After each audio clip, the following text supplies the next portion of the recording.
This is the largest serial killing investigation in North America. A slaughterhouse for human beings. There was DNA all over the farm, body parts in the form of bones and teeth and partial jawbones. For more than a decade, a predator had hunted women in Vancouver. The killing, the dismembering, it was just a process he really enjoyed. The skulls were bisected with a reciprocating saw, which he used in his slaughterhouse on the pigs. At the time of his capture, the number of dead and missing women was staggering. He was going for an even 50 as far as the number of victims were concerned. His shocking crimes earned him the name The Butcher. Robert Willie Picton, Vancouver's most prolific serial killer.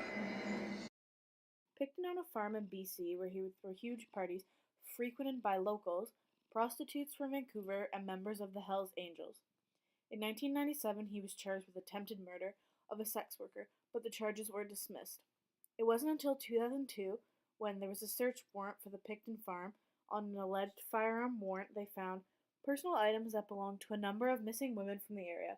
Over the next couple months, Picton was charged with 27 counts of first-degree murder.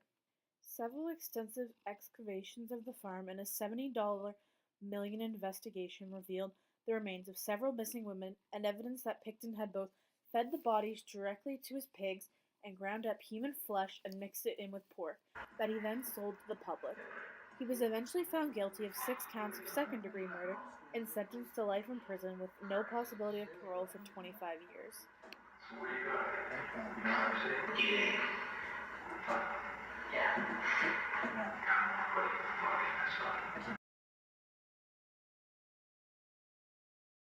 To a pair of unlikely suspects, a young, beautiful married couple.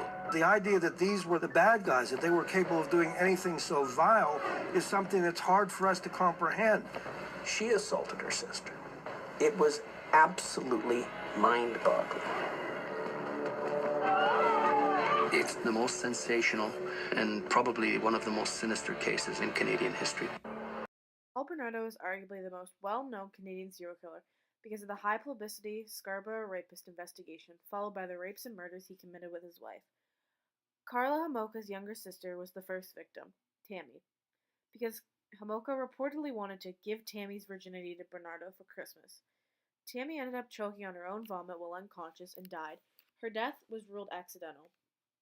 Bernardo later kidnapped, raped, and murdered 2 teenage girls, Leslie and Kristen, with Homolka's help.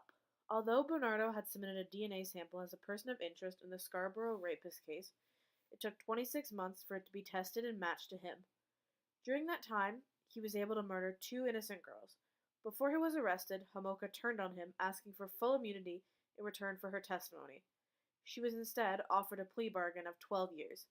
Homolka was released from prison in 2005, and Bernardo was just recently eligible for parole in February of 2018, although he is designated a dangerous offender and unlikely to ever be released.